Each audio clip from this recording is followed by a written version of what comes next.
DTV, el periodismo en el Congreso, de lunes a viernes.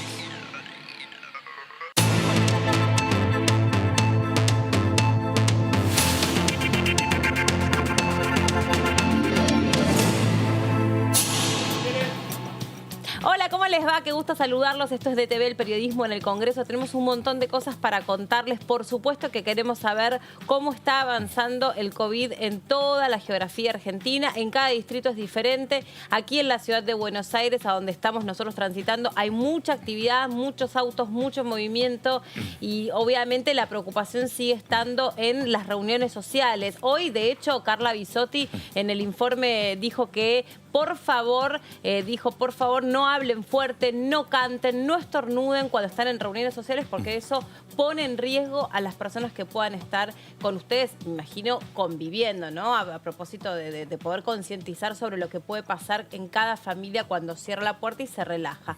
¿Cómo le va, Vero? ¿Cómo estás, Meli? Buenas tardes. Sí, bueno, y relacionado al COVID, el tema también estuvo en la comisión que funcionó a partir de las 11 de la mañana, la Comisión de Acción Social y Salud Pública. Estuvieron hablando representantes del laboratorio que está creando o está trabajando en la vacuna desde Argentina y también representantes de lo que es esta nueva terapia de suero hiperinmune equino. Así que vamos a estar también desarrollando un poco lo que pasó en esta comisión. Por supuesto. Pato. ¿Cómo le va, Meli? ¿Cómo va? Bueno, indudablemente el número 10.550 contagios es un masazo, por lo que significa por primera vez 5 dígitos.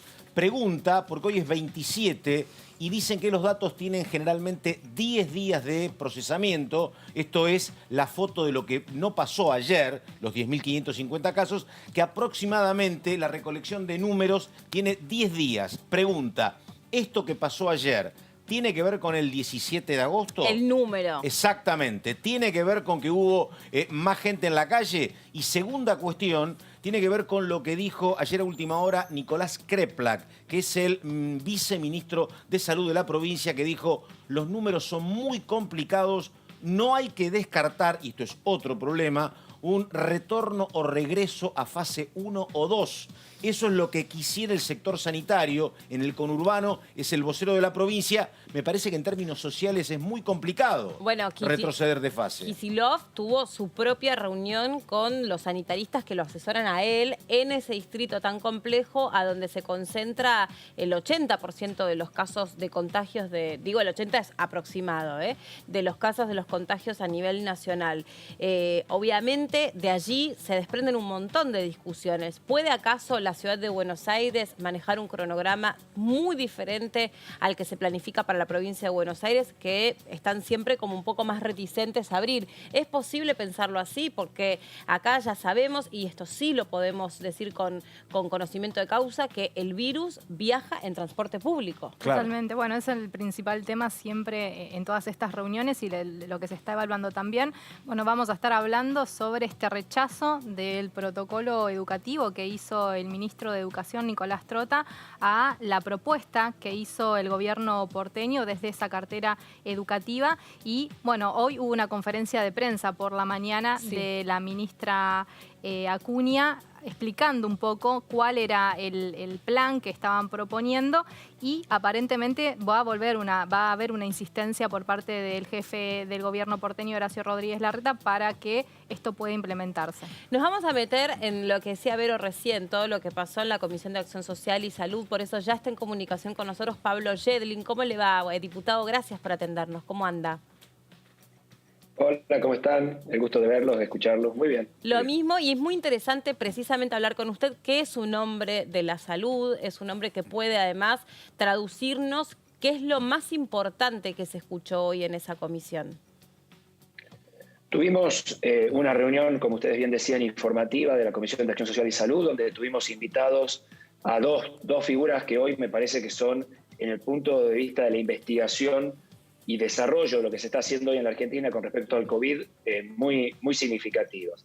Por un lado, el doctor Esteban Corley, que es el que está a cargo de la producción de la vacuna de Oxford en la Argentina, y por otro lado, Linus Patz, que está a cargo de un proyecto argentino, en este caso, que es la elaboración de un suero hiperinmune contra el COVID, de un suero equino, o sea, producido por caballos, y que está en pleno desarrollo de investigación en este momento y que se piensa que para octubre, si la investigación es correcta, si los datos preliminares apoyan esta posibilidad, será una herramienta más en la lucha contra esta enfermedad, hasta tanto la vacuna, que se calcula estará a fin de año, en los primeros días del año que viene, sea distribuida y también aplicada. Para que la gente entienda, la diferencia es así. Las vacunas nos ponen a nosotros una proteína que es parecida a las proteínas que tiene el virus para que nuestro cuerpo produzca anticuerpos y tengamos memoria inmunológica por si cuando venga el virus nos ataca podamos defendernos rápidamente. Esas son las vacunas. En cambio, el suero, esos anticuerpos los produce el caballo y nosotros los purificamos y los ponemos directamente para que nos defiendan durante un tiempo. O La sea, diferencia el suero es cuando un tratamiento para aliviar síntomas, o sería un tratamiento para aliviar síntomas, y la vacuna ya habla de la prevención. Preventiva. Claro. Exactamente. La vacuna genera memoria inmunológica, que no sabemos cuánto tiempo será, un año, toda la vida, depende del virus, depende de la vacuna, y el suero dura lo que duran los anticuerpos. Pero ambas cosas se pueden usar. Por ejemplo, en el tétanos, ustedes se vacunan cada 10 años con vacuna antitetánica, Sí. pero si tienen una herida muy tetanígena, muy sucia, además se les pone suero antitetánico. Entonces, no son cosas que se discuten, sino que pueden potenciarse. Hasta tanto tengamos vacuna, como el suero es probable lo tengamos antes, probablemente tenga un rol en el tratamiento de pacientes en etapas tempranas, inclusive quizá en contactos de pacientes enfermos, contactos de riesgo, que podamos usarlos preventivamente, para que de alguna manera, si ya están infectados, la forma de enfermedad que hagan sea mucho más leve. La verdad es que sea argentino Sí. el elemento es una cosa de mucho orgullo para nosotros. Doctor, una cuestión emocional, más allá de lo sanitario. Digo, ayer tuvimos 10.550 casos. No sé usted es un hombre que está metido en la cuestión, es médico, a lo mejor esperaba estos números, pero me parece que el grueso de la sociedad suponía que con todo lo que habíamos hecho en materia de cuarentenas, de protocolos, no íbamos a llegar a este número, que es un número muy alto. Y me parece que hay cierto abatimiento en la sociedad porque pese al esfuerzo que hicimos, llegamos a este lugar de 10.550 contagios. Es un tema que cómo se sobrelleva a nivel anímico, digo, una sociedad que esperaba que esto a lo mejor no le iba a llegar y bueno, estamos en un número tan preocupante. Yo creo que tenemos que entender que en la Argentina los argentinos están haciendo un esfuerzo titánico, heroico, en un año muy difícil, y tenemos que entender que la Argentina prácticamente aguantó toda la epidemia en Cava, en AMBA. Sí, y hoy claro. ese virus ha superado esos límites y se está introduciendo en muchos lugares de provincia de Buenos Aires, pero también de todas las provincias de la Argentina, incluido Tucumán, donde les estoy hablando, generando la llegada del virus recién y la transmisión comunitaria en territorios que prácticamente no habíamos tenido. Nosotros en Tucumán hoy tenemos 1.400 casos, pero hasta hace Claro, no había nada. 2 semanas atrás teníamos 200. Claro. Entonces, lo que está pasando es que ustedes están viendo el promedio nacional. En ese promedio nacional, todo el esfuerzo enorme que ha hecho el AMBA, por ahí no se ve reflejado, pero es porque los números vienen de Córdoba, de Santa Fe, de Tucumán, de Mendoza, de Jujuy, de Chaco, sumando a esos números. Pero el esfuerzo que se ha hecho es significativo, la demora de llegada de estos virus al interior de la Argentina ha permitido que los sistemas de salud se preparen y me parece que no vamos por mal camino. Diputado, ¿qué tal? Buenas tardes. Verónica Benaim los saluda. Hola, Vero, ¿cómo estás? ¿Qué tal? Quería consultarle si habían hablado, porque estuve observando la comisión, las dos explicaciones, tanto de Linus como de Carles, y me quedó la duda de si en algún momento habían hablado del tema presupuestario, cuánto demanda, sobre todo lo que tiene que ver con el suero, si necesita algún tipo de insumo específico que tenga un costo, digamos, específico también. Lo que se habló en la comisión, ustedes saben que ambas producciones, tanto la de vacuna como la de suero, son de empresas privadas. Sí. No nos han dado sus costos. Ajá. Sí nos han agradecido, en nombre nuestro, al Estado argentino, por una serie de subsidios que han recibido y ayudas de ANMAT, de aduanas, de distintas dependencias del Estado, para poder llevar adelante esta actividad. Así que, en realidad, una de las preguntas que se hicieron, que la hizo la diputada Graciela Ocaña, era si había algún compromiso de compra asumido por el Estado por las vacunas. ¿Se acuerdan que se había dicho en algún momento eso? Y eso se desmintió claramente. Hay una apuesta de la empresa, en producir vacunas a un precio realmente muy subsidiado. Seguramente, si esas vacunas terminan siendo efectivas y seguras, el Estado argentino comprará una vacuna que a los 3, 4 dólares que se está mencionando es una vacuna seguramente muy conveniente. Pero si mañana la vacuna china es mejor o es más barata, o la vacuna de Pfizer es mejor o más barata, el Estado argentino puede optar por la que quiera comprar. No hay ningún compromiso, porque se ha dicho de alguna manera que detrás de esta intencionalidad o de apoyo a esta vacuna que se produce en Argentina, el Estado argentino tenía un compromiso de compra. Y eso es mentira. Ajá. Lo que sí tenemos es un enorme orgullo, los argentinos, de que una empresa argentina, privada, pero que viene trabajando en conjunto con el Estado hace muchos años y que hoy claramente se dijo que muchos de los pasos que se dieron en transferencia tecnológica tuvieron por detrás un Estado que en distintas etapas apoyaron a la industria privada en este sentido, sea la productora para toda Latinoamérica de esta vacuna. Ni hablar del suero equino, que es una producción argentina. Claro, y en cuanto a Innova, entonces tampoco, o sea, habría también un precio para el que quisiera acceder a ese suero en principio. No se distribuiría. Claro, Ajá. No dijeron. La verdad que no Ok. se dijo, pero se entiende que es una empresa privada y que seguramente el suero antitetánico, los sueros antiofídicos, que se producen en forma muy parecida. Es más, parte de los sueros antiofídicos se producen en el mismo laboratorio que se está produciendo hoy este suero. Tienen un costo, por supuesto, para el sistema de salud. Ahora, y para poder entender bien, porque usted sabe mucho y nos vamos a hablar de su experiencia y de su conocimiento. Para poder entender bien, ¿qué significa que un Estado esté en condiciones de producir una vacuna? Después, ¿las pruebas se hacen sobre la población argentina? ¿Hay voluntarios? ¿Cómo es eso? No, a ver, acá hay dos temas distintos. Un tema es la investigación de qué vacuna sirve, cuál vacuna es útil en el mundo.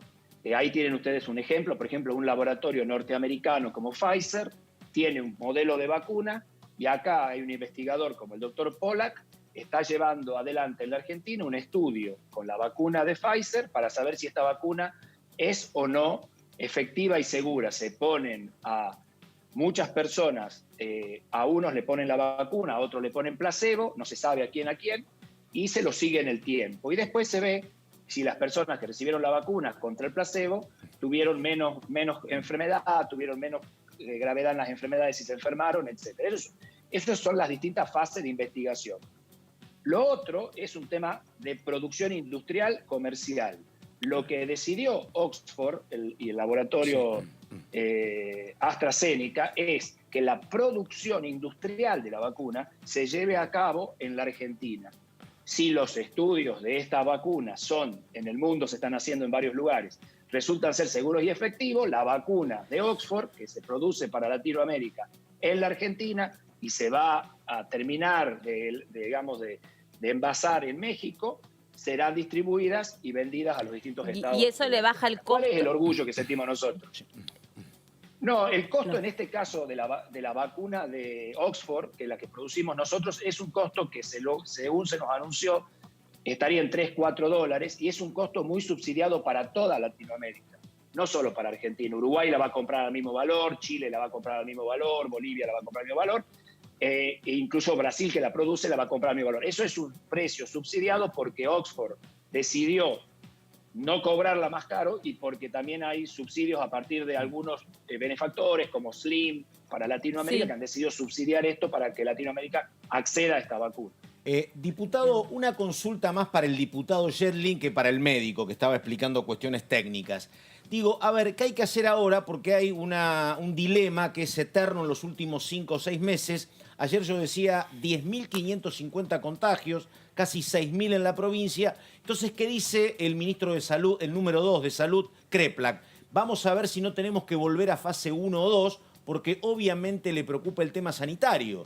Pero por otro lado, en términos sociológicos, es muy difícil que la gente vuelva a meterse adentro de su casa, y además está el tema de que la gente sale por una necesidad económica. Por eso le pregunto, ¿cómo se resuelve y si hay algún camino entre una necesidad muy comprensible de Kreplak, que decir, che, tenemos 6.000 casos en un día, vamos a cerrarnos, y lo otro que vio que me parece a mí que es cuando vos le dijiste a tu hijo, podés llegar a las 3 de la mañana. Una vez que le diste el permiso, no podés dar marcha atrás. No le podés decir, mañana volvés a la 1. Ahora la gente no sé cómo la metés en tu casa otra vez, ¿no? Consulta al diputado.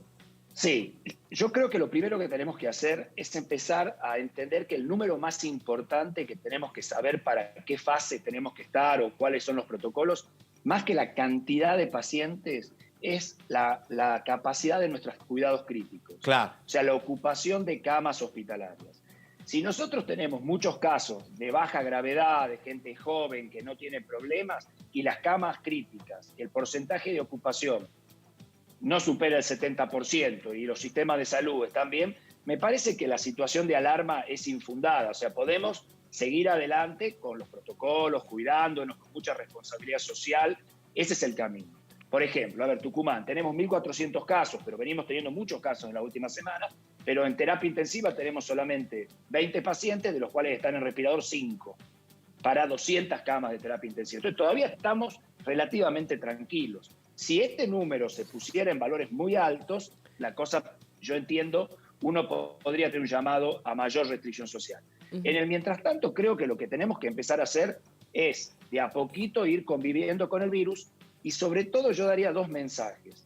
Un mensaje es que los pacientes con síntomas, con fiebre, con tos, con dolor de garganta, con moco, con dolor de cuerpo, esa persona que se quede en la casa, esa persona que no salga al banco, que no vaya a hacer trámite, que no vaya al supermercado. Si bien es verdad que los pacientes asintomáticos o presintomáticos contagian el virus, y eso está demostrado, el que más contagia es el sintomático. Claro, tiene y más además carga viral. es el único que sabemos que está enfermo. Es el único que podemos hablarle a él directamente. Entonces, le pedimos a las personas que se enferman en estos días, que es una época común, que nos enfermemos, que nos agarramos un resfrío, que nos agarramos una gripe, esa persona se tiene que quedar a la casa. Esa es la persona de mayor control. Y me parece que si hacemos eso, y mientras tanto todos los otros usamos barbijos, nos lavamos las manos, nos mantenemos a distancia, vamos a llevar este tema hasta el suero y la vacuna que se vienen en los próximos meses. Ahora, y hablando del suero, voy de vuelta, vamos del diputado al médico, del médico al especialista. Perdón, después de acá tiene que ir a terapia, no nos hacemos cargo, por algún trastorno de personalidad me refiero. No, hablando del suero, por ejemplo, de un caballo, de un equino, ¿cuánto suero se puede extraer? ¿A cuánta gente se puede tratar? Eso debe estar más o menos medido. Es médico y Sí, diputado, sí, no veterinario, sí. te digo. No, pero hoy lo dijo Sí. lo dijo Linus. Se calcula que cada caballo puede hacer por ciclo, porque además los caballos después se puede hacer otro ciclo, hay que dejarlo descansar. Ustedes, quiero aclararles que a los caballos no se los enferma con COVID. Los caballos reciben una proteína, no reciben el virus. El caballo no se enferma, el caballo no le sufre para nada. Esto para que lo escuche Nicole Neumann. Sí. No, claro, los caballos son aparte, no sufren para nada. Y la potencia del suero equino es 100 veces más que la del plasma de recuperados. O sea, estamos hablando de una enorme potencia. Y un caballo por ciclo puede hacer 50, 60 tratamientos. Cada tratamiento son 2 dosis calculadas. Están hablando de que hasta finales de año podrían hacer algo así como 40.000 tratamientos. Así que posiblemente se pueda inclusive exportar.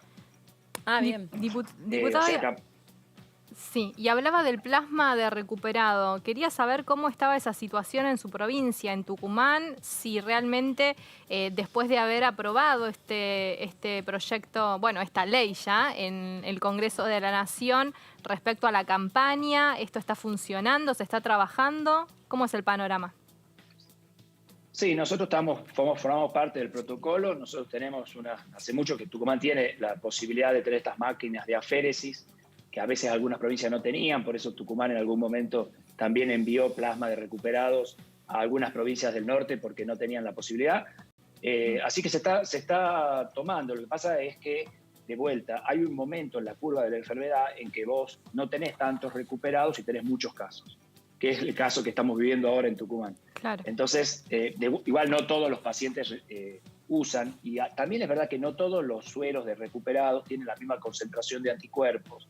Y entonces este tema, por eso es que no se ha definido todavía cuán útil es el plasma humano, porque ha habido muchos tratamientos fuera de protocolo, por decirlo así. Entonces no se ha hecho a doble ciego, como se está haciendo lo del suero equino. Entonces no hay una respuesta científica clara, pero se está haciendo. Me parece que en líneas generales hay algunos trabajos que están avanzando científicamente y vamos a tener algunos resultados pronto. Me parece que es una alternativa de tratamiento que hoy es válida y que se usa en los pacientes que están en estado, digamos, empeorando, digamos. No en el paciente leve, no en el paciente grave, sino en el paciente que de leve está pasando a grave. Ese es el momento de usarlo. ¿Tiene algún número de cuántos casos ya han utilizado? En Tucumán, me estás diciendo, sí, en la y ahí provincia. no te quiero decir. El otro día había visto que habíamos tenido 30 donantes Ajá. en Tucumán. 30 donantes, algunos 30 donaciones, perdón, Sí. de los cuales creo que eran 25 donantes porque algunos habían donado más de una vez. No quiero- todo se ha utilizado todavía porque esto se congela, ¿no? Claro. Le quiero hacer una consulta, perdón que lo pisé sobre el final, porque me quedé pensando sobre todo lo que se supuso de esta enfermedad y después, obviamente, con el correr de las investigaciones, de los estudios, de los papers, se fue como tratando de sacarle el genoma, ¿no?, a la enfermedad, o sea, saber bien cómo estaba compuesto. ¿Qué opinas sobre el regreso a clases? ¿Están dadas las condiciones? ¿No están dadas las condiciones? Las cejitas para arriba ya me dijo todo. Claro.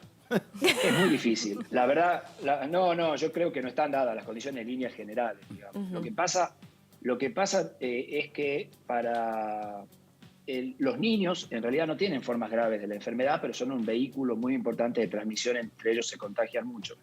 Hay que tener una fuertísima capacidad de testeo y control de los chicos. Inglaterra ha publicado hace poquito un trabajo acerca de distintos escenarios que ellos proponían para el recomienzo de clases, que si bien Inglaterra mantuvo siempre las escuelas abiertas para niños de personal esencial, que me pareció una cosa muy interesante que hicieron los ingleses. Claro. O sea, los médicos, enfermeros, los Personal, policías, sí.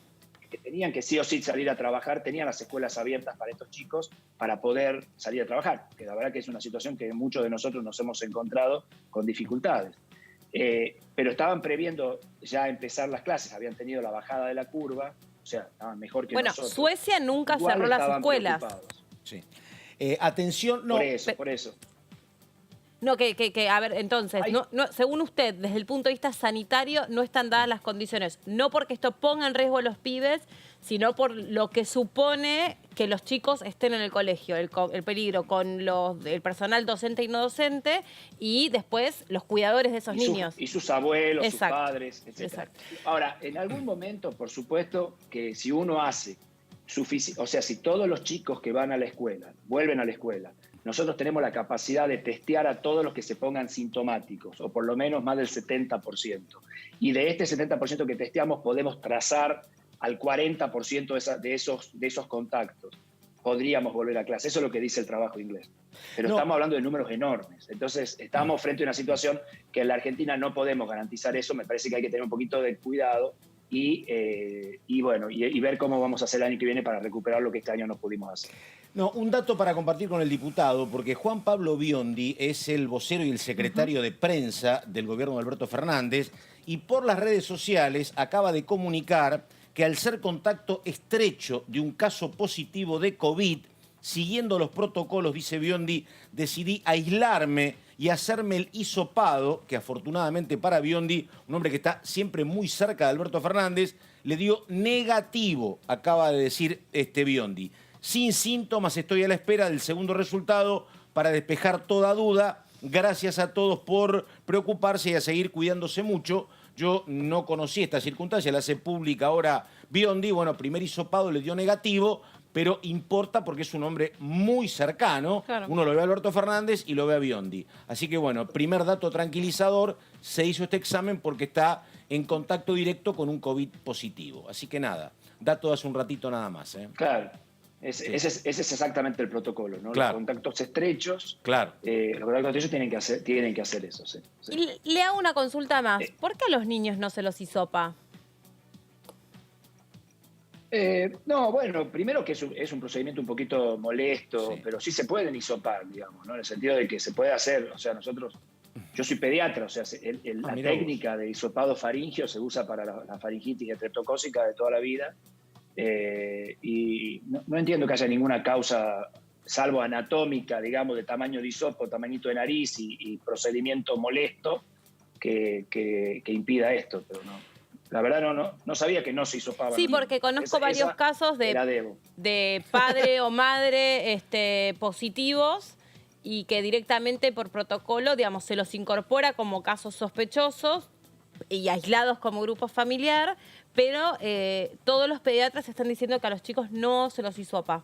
Por eso me preguntaba por qué, cuál era el motivo.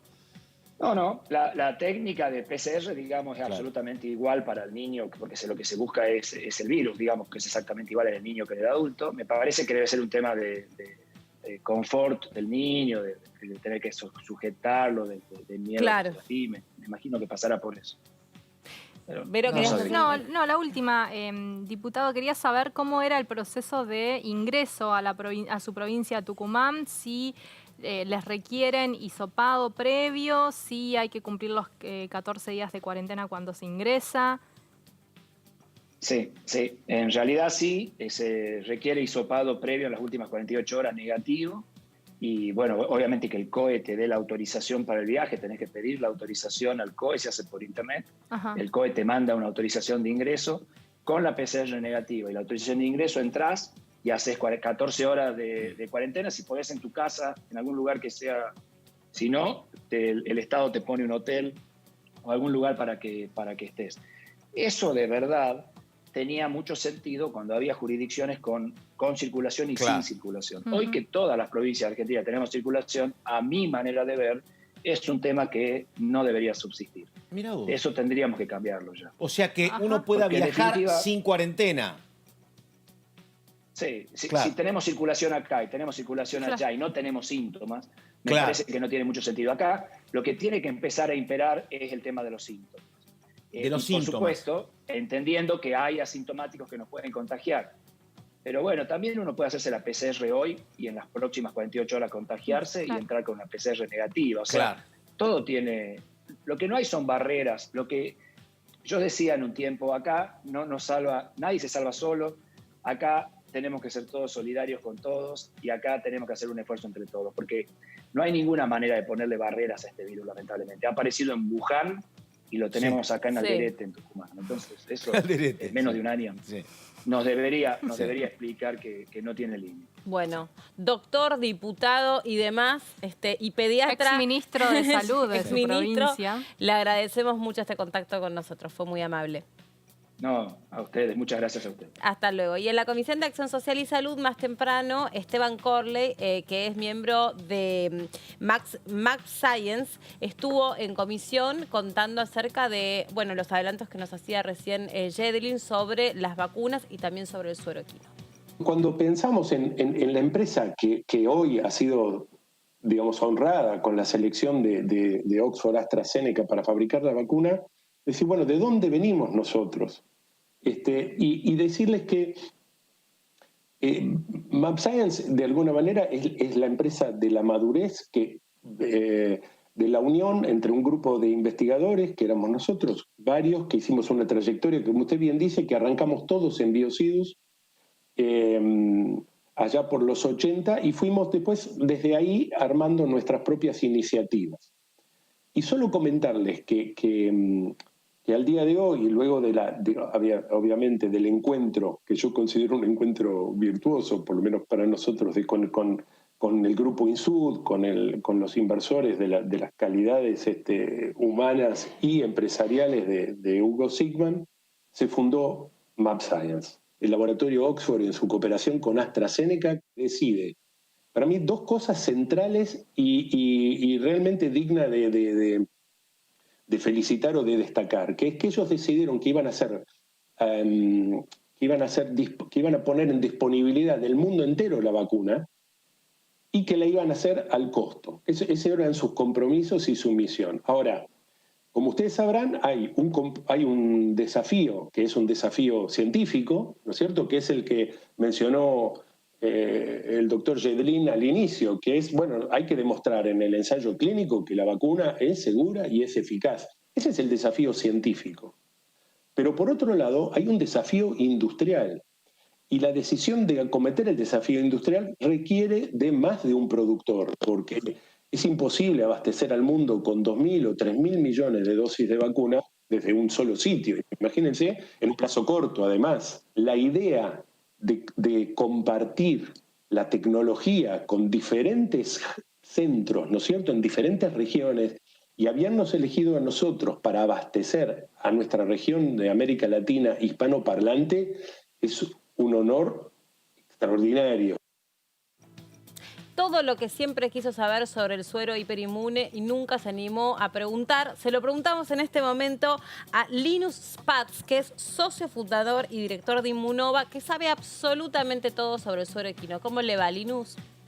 Muy buenas tardes, ¿qué tal? ¿Cómo estás? Muy bien, muchas gracias por recibirnos. Sí. Gracias, acá estamos todos muy atentos y curiosos con lo que usted pudo aportar en la Comisión de Acción Social y Salud, digo bien. Estábamos conociendo algunos detalles, pero bueno, empecemos por este suero hiperinmune. ¿Cuál es el linaje o la vinculación entre el suero de un equino y el COVID?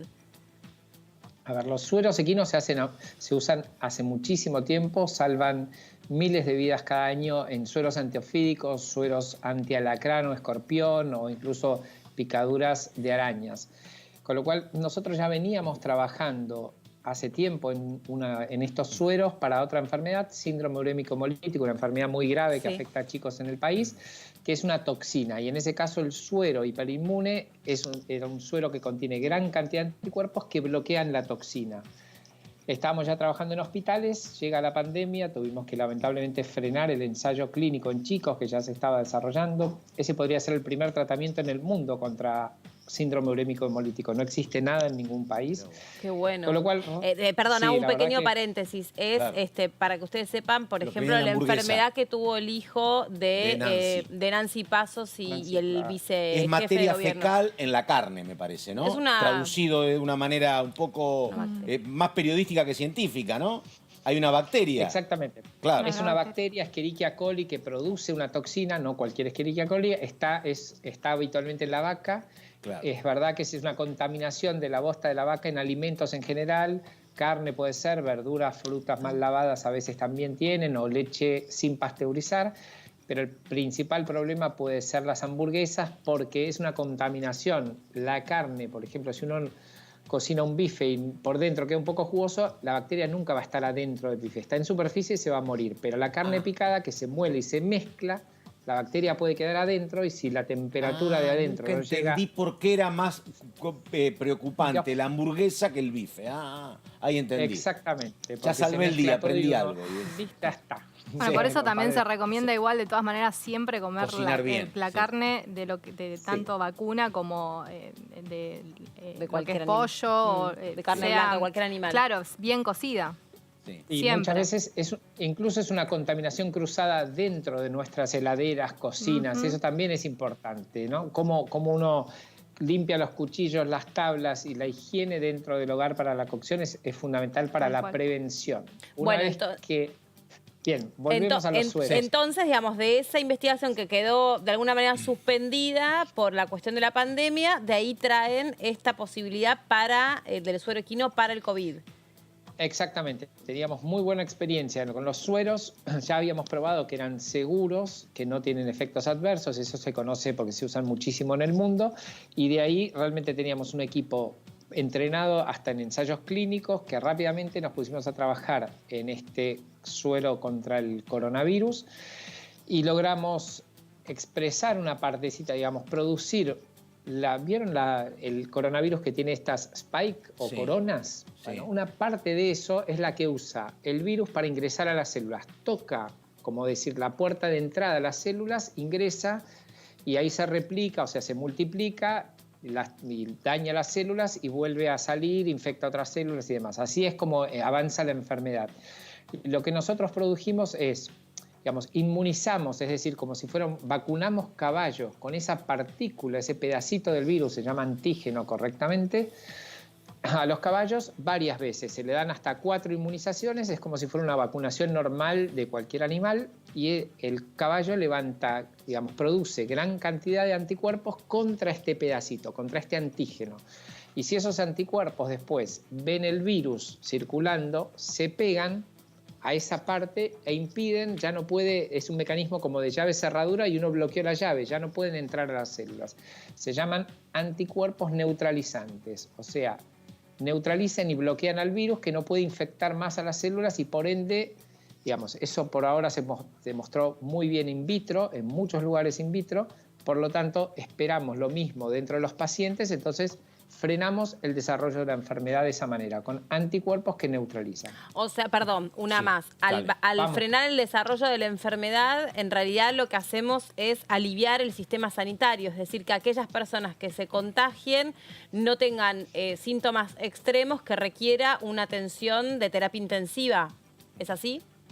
Exactamente, es exactamente. En este momento ya empezó un ensayo clínico, o sea, ya se produjeron lotes para el ensayo clínico, o sea, es un producto farmacéutico en definitiva. Eso es una diferencia tal vez con el plasma de paciente convaleciente, que también es lo mismo, es una inmunización pasiva se llama. A diferencia de una vacuna que uno da a alguien, una inmunización activa para evitar un futuro contagio, esto es una vez que hay un enfermo, o sea, se usa en pacientes que ya tengan COVID positivo, diagnóstico de COVID positivo, y se les da, en un caso se probó con el plasma de paciente convaleciente que tenía anticuerpos que tal vez, porque todavía no está probado, tienen capacidad de frenar el virus, y en nuestro caso es lo mismo. Tenemos gran cantidad, en este caso muchos más anticuerpos que en el plasma de paciente convaleciente, porque esa es una capacidad no de los caballos, sino del proceso de inmunización de esos caballos, entonces se obtiene hasta entre 50 y 100 veces más de título, de esa capacidad neutralizante de los anticuerpos. Eso es lo que se está probando hoy en ensayos clínicos en pacientes moderados y graves, digamos, sin necesidad de asistencia respiratoria mecánica. ¿Esto podría tener algún tipo de contraindicación? ¿En esas pruebas pudieron observar alguna contraindicación? Mira, hasta el momento es una prueba de doble ciego, formal, digamos, aleatorizada, como corresponde a cualquier producto farmacéutico nuevo, cualquier indicación y autorizada por el ANMAT. Y hasta el momento sí podemos decir que ya van más de 40 personas que se incorporaron al ensayo clínico y que no hubo efectos adversos. Eso sí, hay un comité de monitoreo de datos, de seguridad del ensayo clínico, externo, digamos, de expertos del sistema de salud, y ya se reunieron una vez y la verdad es que no hubo ningún efecto adverso observado hasta el momento. Eso es algo bastante conocido en sueros. La verdad es que hay muchos estudios hechos hasta incluso en chicos que por accidentes de picaduras de escorpiones, alacranes, 1000 y pico de pacientes analizados en el sur de Estados Unidos, en Texas. Es una publicación muy conocida en el ambiente de toxicología y no hubo prácticamente efectos adversos. Algún antecedente de alguien, por ejemplo, que crió caballos y que tiene alguna alergia a las proteínas de caballo, pero nada más. La verdad es que hasta el momento no hay ninguno, ni siquiera en el síndrome urémico hemolítico tampoco, así que estamos muy confiados. No, obviamente, al ser un doble ciego, no sabemos resultados de eficacia, que es lo que se busca al final del estudio, ¿no? Hay que esperar Linus, ansiedad. Un tema, hay que manejar la ansiedad, que es toda otra cuestión, ¿no? Pero le digo, no, la pregunta es esta, me interesa porque ayer tuvimos 10.550 contagios, un número muy alto, entonces me interesa su opinión, porque Linus Patz es biólogo, no es médico, no es sanitarista, porque los sanitaristas me parece que razonablemente te dicen, che, con 10.550 contagios, volvamos a fase 1 o 2, vamos a otra vez una cuarentena severa, pero tenés miradas políticas, económicas que te dicen, che, esto no da más. Los psicólogos te dicen, no se puede seguir con el encierro. Y los economistas te dicen que la gente salga a la calle y produzca porque tampoco aguanta la economía. Como biólogo, digo, ¿de qué está más cerca usted? ¿De una política preventiva o decir, salgamos y que sea lo que Dios quiera, No, Linus? A ver. lamentablemente, también por estar, digamos, más allá de que soy biólogo y no soy médico, sí estoy en contacto con muchísimos médicos. En este Claro. momento estamos trabajando en 12 hospitales, pero vamos a llegar a 24. Hay un montón de gente trabajando en el proyecto, gente que está haciendo un esfuerzo enorme y que ve a sus compañeros, colegas, enfermeras, médicas, enfermeros, enfermarse, o gente de personal del hospital que está en administración. O sea, hay mucha gente. Realmente es un problema serio para mucha gente. La verdad es que yo soy muy prudente. Creería que hay actividades que se podrían seguir desarrollando, lógicamente, porque además hay un problema económico a nivel país, pero a nivel particular de las familias. Pero yo creo que 10.000 contagiados no es solo eso, es una imprudencia de alguna parte de la población también, ¿no? Digamos, todos sabemos matemática un poco cuando uno es biólogo y las explicaciones son un poquito, de vez en cuando hay situaciones que hay que evitar. O sea, uno Las las ve, concentraciones, a veces las en las redes. marchas, por ejemplo, ¿no? Digo, Por uno las tiene que ejemplo, entender, o- pero claro. Y bueno, yo decía hoy, no tengo el número, pero si vos tenés 10.550 contagios y pasaron exactamente 10 días de la concentración del 17, a lo mejor algún tipo de vinculación hay, ¿no? Claro. Hay algún tipo de vinculación y hay actitudes, digamos, privadas. Nadie se puede meter en la vida de nadie, pero una cosa es encontrarse en la vía pública, en una plaza, a distancia prudencial, con barbijo y charlar con alguien. Entiendo que los adultos mayores están a veces aislados, solos. Esas cosas hay que tener una visión también más humana del problema. Eso lo entiendo perfecto, pero no es lo mismo que hacer una fiesta clandestina en algún lado o reunirse 10 personas o el Día del Amigo. Después del Día del Amigo también hubo un brote muy grande, un rebrote en un montón de pueblos del interior que parecía que tenían la situación controlada. Claro. Hay una correlación, pero perfecta, después del Día del Amigo. Eso ya no es una cuestión económica, digamos. Claro, claro. Puede ser, entiendo el hartazgo psicológico de todos nosotros, que estemos todos encerrados, pero hay cosas que no, que la Como verdad dijo es que después Pedro se Can, traducen- peor es la terapia intensiva, dijo Pedro Can, ¿no? Sí, y Claro. la cantidad de Y muertos. en soledad. O sea, En soledad, sí. Y en soledad, porque ahí sí que no te puede Sí, ir a ver claro. nadie. Digamos. Como biólogo, de nuevo, ¿qué relación verdadera puede haber entre un murciélago y esta epidemia que estamos teniendo ahora? ¿Puede haber venido los murciélagos o más bien usted es de los que cree que esto fue creado en un laboratorio de manera sintética? No. Hay cosas que hay que ser contundente. Sí. O sea, la correlación con un murciélago, ¿no? Después la vemos. Lo que estamos seguros, muchísimos científicos del mundo, diría que el 99,99 de la comunidad científica, es que esto no es creado en ningún lado. Esto es algo que evolutivamente pasó muchísimas veces en la historia de la humanidad. Esta es una más. Y hay factores ¿Pero qué ecológicos que significa hacen en castellano que es evolutivo? Evolutivo es que muchas veces los virus o cualquier organismo van mutando espontáneamente porque existe esa recombinación, llamémosla recombinación genética, en muchísimos organismos y eso es algo continuado. La mayoría de esos, digamos, cambios genéticos no tiene ninguna consecuencia porque no tiene, una adaptación al medio, entonces se extingue lo que podría ser una cepa nueva, ¿sí? Pero otras de casualidad pasaron del murciélago, saltaron al hombre, no sé, digamos, esa parte podría ser murciélago. Eso se sabe en general 2-3 años después cuando tenemos más evidencias.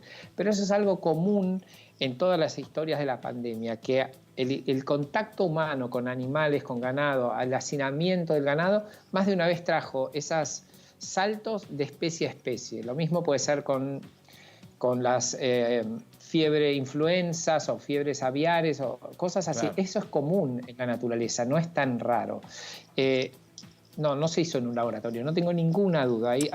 Se escucharon muchas cosas sin ningún fundamento científico. Obvio. Lamentablemente, hasta algunos tratamientos que se implementaron rápidamente carecieron del rigor científico que necesitábamos, incluso en medio de una pandemia, porque al final, digamos, hacer las cosas bien acorta los tiempos y probar infinitas cosas Linus, sin ningún rigor.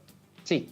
¿Y cuál es el objetivo que están teniendo desde la fundación en la que está trabajando con este suero?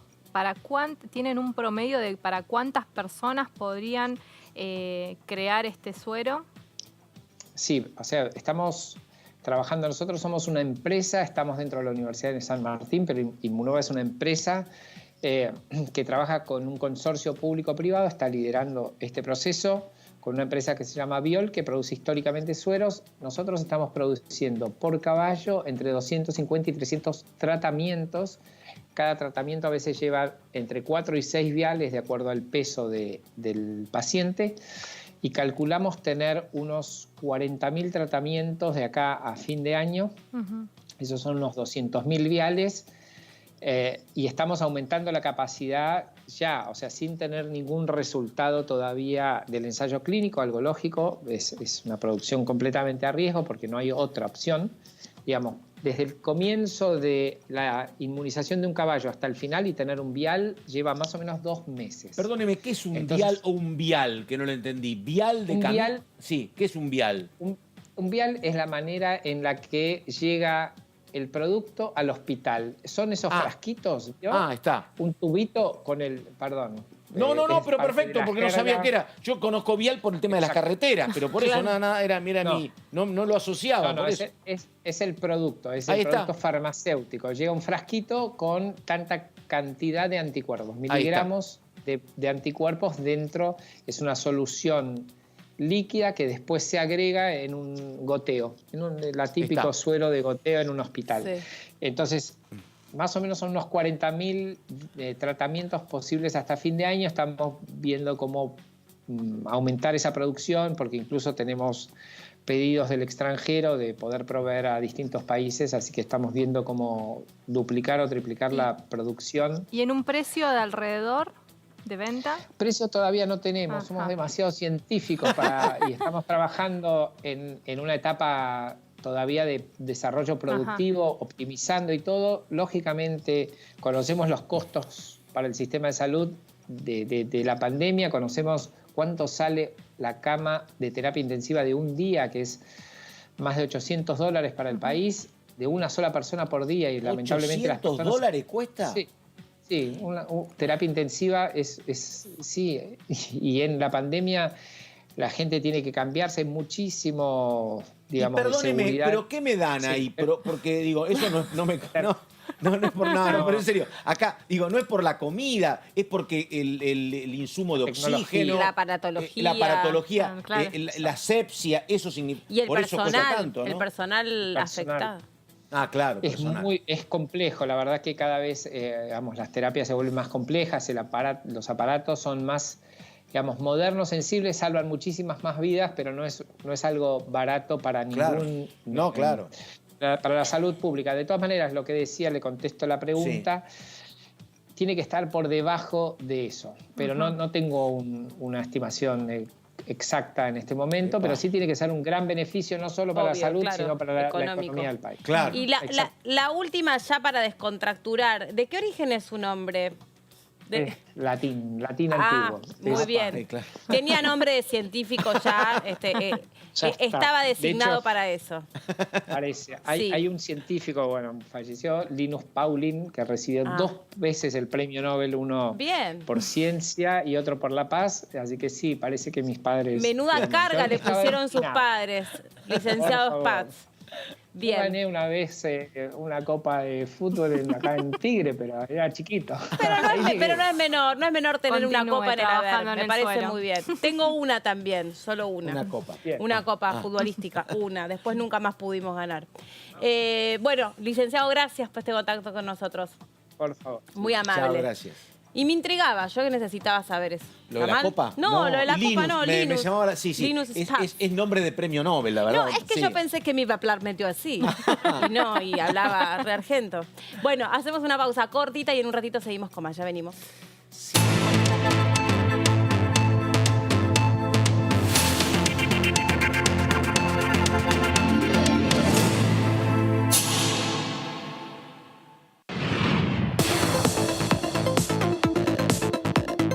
La voz de los diputados.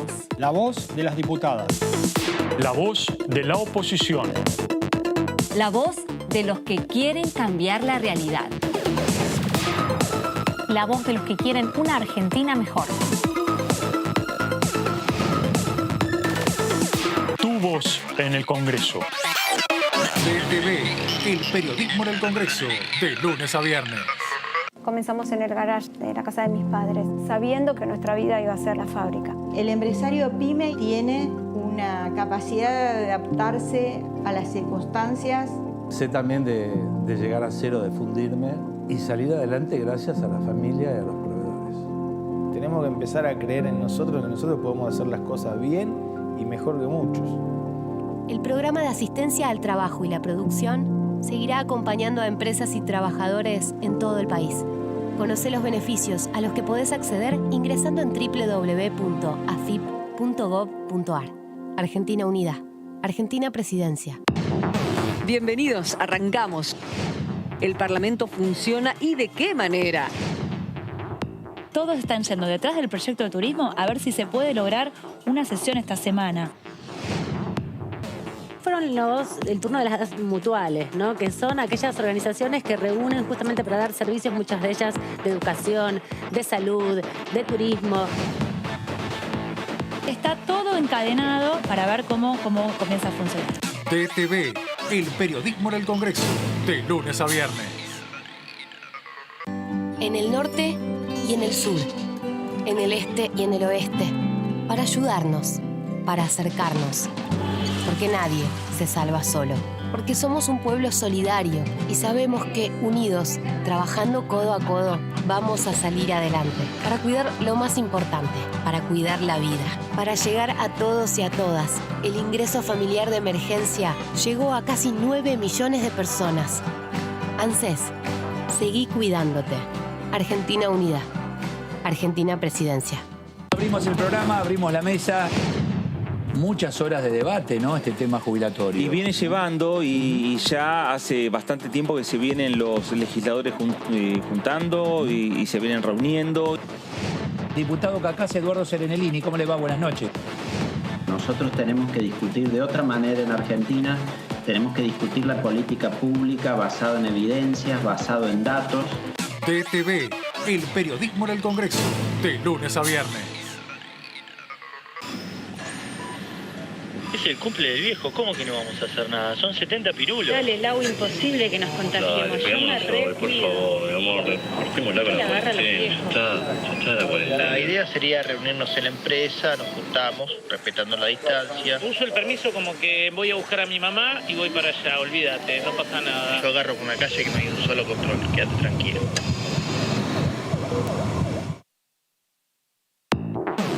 Toda la actividad parlamentaria de la Cámara de Diputados. La voz de los diputados. La voz de las diputadas. La cobertura del tratamiento político de leyes. La voz del oficialismo. La voz de la oposición. La opinión de los protagonistas. La voz de los que quieren cambiar la realidad. La voz de los que quieren una Argentina mejor. El día a día de los diputados y diputadas de la Nación. Tu voz en el Congreso. DTV, el periodismo en el Congreso, de lunes a viernes.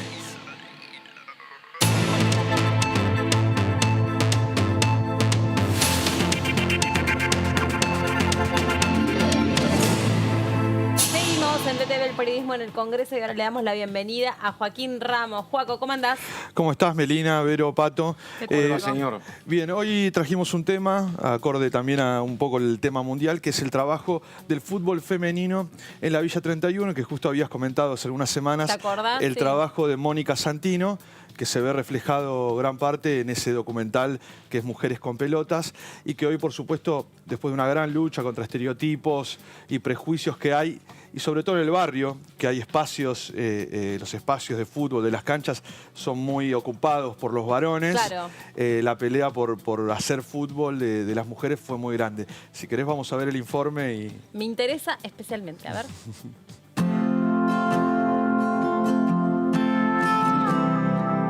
Hola, soy Alejandra Clavijo, parte de la Nuestra Fútbol Feminista. Y hoy les quería contar un poco de cómo es vivir en el barrio con toda esta situación de pandemia. Estamos en una incertidumbre, donde no sabemos qué es lo que va a pasar el día de mañana. No sabemos cómo vamos a estar, pensando en cómo los chicos y las chicas van a poder seguir estudiando si no todos tienen un acceso a internet. Primero intentamos sostener los entrenamientos a la distancia y después nos fuimos dando cuenta que las necesidades de las familias iban siendo otras, así que tratando de hacer asambleas y escucha de lo que estaban necesitando las compañeras y sus familias. Por suerte en el barrio hay personas con corazones enormes, donde existe el sentido de comunidad que siempre está frente a la situación de emergencia. Recalcar que la Nuestra es un sostén bastante importante para todas nosotras, y no solo económicamente, porque más allá de que nos dan mercadería todos los sábados y un montón de esas cuestiones a través de las redes feministas que nos están apoyando muchísimo durante este momento, sino también en lo emocional, en lo mental. ¿Preparadas? ¿Listas? ¡Va! Por Zoom empezamos a entrenar ya hace casi 2 semanas. Les agradezco a todas las entrenadoras que están detrás de todo esto, a las chicas también que se conectan. Post pandemia también tenemos una red de psicólogas y feministas. Bueno, ahora también que están estas redes de cuidado todo el tiempo detrás de nosotras. Nos organizamos para estar respondiendo a esa demanda de necesidad.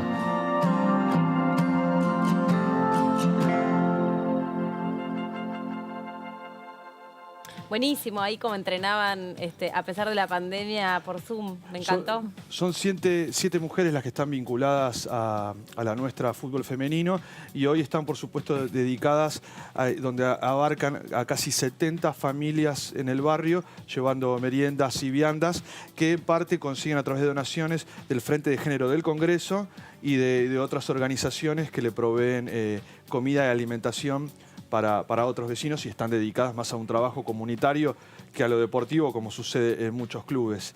Es interesante ahí, la veíamos a Mónica Santino, que la verdad es una guerrera, nosotros la conocemos de muchos años, y que vos también como futbolista, Melina, Sí. podés dar cuenta lo difícil que es, y sobre todo, por ahí ahora está más aceptado, pero años atrás la lucha también por el espacio que hay. Claro, porque lo que dificulta en la 31 es el espacio Total. deportivo y las canchas que hay, que están ocupadas mayormente por los varones. Que eso se ve bien en este documental que mencionas, Joaco, que se llama Mujeres con Pelota, o con Pelotas, no me acuerdo, que obviamente cuenta un poco eso, ¿no? La ocupación que hay, digamos, más bien de tinte machista sobre los espacios libres que hay en la villa, y cómo ellas tienen que explicar que el ejercicio que ellas hacen y también la función social que tiene es tan valioso como el espacio que se le dedica a los hombres. Entonces le tienen que ir pidiendo, ahora nos toca a nosotras entrenar, ¿se pueden correr, por favor?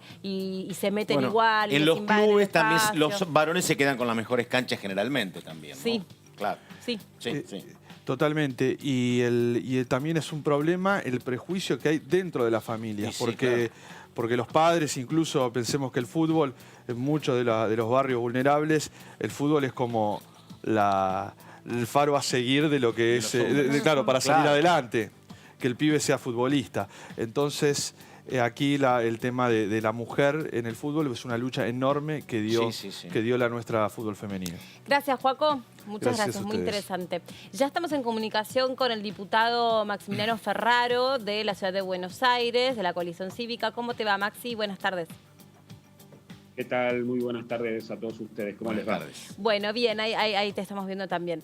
Estamos conociendo cómo impacta la pandemia en las distintas geografías de nuestra República Argentina. Recién hablábamos sobre otras provincias y sobre otras decisiones y cómo en algunos casos había que haber revisado mejor algunas flexibilizaciones que se dieron. Y en la Ciudad de Buenos Aires se está dando este debate acerca de si ya es momento o no de volver a clase.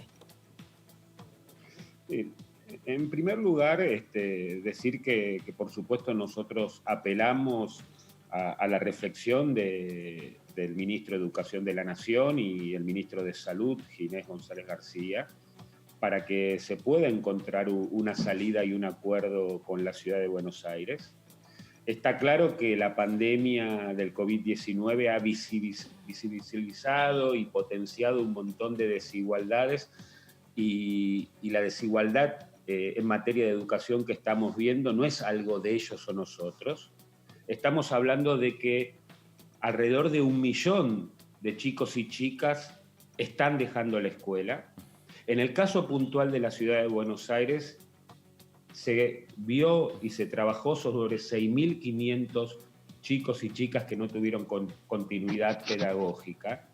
Y eso tiene que ver, me parece, por supuesto, con el esfuerzo que hace la Ciudad de Buenos Aires, pero que seguramente también hacen otros gobiernos provinciales de construir escuelas, con espacios digitales para que los chicos que lo necesiten tengan acceso a esas herramientas y a la computadora. Y esto no puede ser digamos, de alguna manera obturado o impedido por ciertas mezquindades políticas o gremiales. Que pueda haber continuidad pedagógica, que se puedan ir a buscar esos 6.500 chicos que no la tuvieron, es la única forma que tienen para seguir estudiando y no caerse del sistema educativo. Diputado Ferraro. Buenas Sí. tardes, Verónica Benaim lo saluda. Yo estaba repasando el protocolo que presentó la ministra Acuña. Hablaba de 15 chicos por escuelas con 15 metros de distancia en espacios de 50 metros. Bueno, hasta acá no parecería, digamos, tan dramático y obviamente abarcando el universo de estudiantes que usted menciona con ese número, que tiene que ver con estos chicos que no han estado por distintas circunstancias estudiando desde marzo, que comenzó el ciclo electivo, hasta, digamos, la actualidad. ¿Cree definitivamente que en esta definición que toma el Ministerio de Educación de la Nación hay una intención política de fondo? Bueno, está claro con el audio que se ha escuchado del ministro de Educación, Nicolás Trota, y está claro que se venía conversando seriamente y con posibilidad de acuerdo entre las autoridades educativas de la ciudad, del Ministerio de Salud y el Ministerio de Educación de la Nación. Y pareciera ser que el ministro Trota se vio más reflejado en marcar esta dicotomía innecesaria, y más cuando hablamos de la importancia que requiere la centralidad de la educación y no seguir generando desigualdad educativa, en marcar la cancha entre ellos y nosotros. Pero a su vez también porque lo consideramos inadmisible y como irrisorio. El gobierno nacional impulsa protocolos para habilitar los casinos en distintos lugares del país y no autoriza un protocolo para garantizar nada más ni nada menos que 6.500 pibes, en el caso de la Ciudad de Buenos Aires, no se caigan del sistema, puedan tener continuidad pedagógica. Entonces, esto es el primer interrogante y planteo hecho al propio ministro de Educación de la Nación y al ministro de Salud. Diputado, y ojalá, como le decía al principio, encuentren los acuerdos, la ciudad y nación, para que los chicos empiecen de a poco, con cuidado, en un plan gradual, volver a las escuelas. Mire, Pato, digamos, hoy acababa de leer, ¿no? La ONU acaba de sacar un informe vinculado al tema de educación, que puede llegar a ser la gran catástrofe generacional que tengamos producto de esta situación de la pandemia del COVID-19. ¿Cómo no vamos a apelar a la posibilidad de encontrar esos acuerdos entre Nación y Ciudad de Buenos Aires, pero con el resto de las jurisdicciones, para que de una buena vez por todas empecemos a achicar esta desigualdad educativa, pero a su vez también garantizándole la continuidad pedagógica? Diputado, yo coincido. Es más, hoy creo que era Trot el que decía una cuestión donde me parece que se va a coincidir también, en que hay una cuestión de mucha marginalidad en muchos de estos chicos. Incluso a veces no solo es la computadora, es que los padres tienen que cumplir un rol, nosotros nos cuenta Melina, tenés que estar permanentemente asistiendo a los chicos para que, aún teniendo la posibilidad de que por Zoom tener clases, si no hay una actitud muy activa de los padres, eso no se cumple, y entonces hay muchos chicos que han perdido contacto con la escuela. Que es mucho más amplio que lo pedagógico. Claro. Perder el contacto con la escuela Totalmente. no es si aprendieron a multiplicar o a sumar. No te quise interrumpir, pero es perfecto, para agregar. Pero perfecto, pero lo que voy, y yo coincido con el discurso del diputado Ferraro, el único problema que veo, me parece, diputado, es que justamente esto se plantea en un día donde hay 1.550 casos en Capital, cuando la verdad que en Capital estábamos en un promedio de contagios de menos de 1.000, decíamos, bueno, la meseta es 800, después dijeron, bueno, 1.200, ahora con 1.500, la verdad, le pregunto, la alternativa de que esos chicos que van a la escuela sean otra vez instrumentos transmisores de contagio, ¿es un riesgo o no? Me parece que la cifra aparece en el peor momento del debate, pero bueno, lo consulto nada más, ¿no?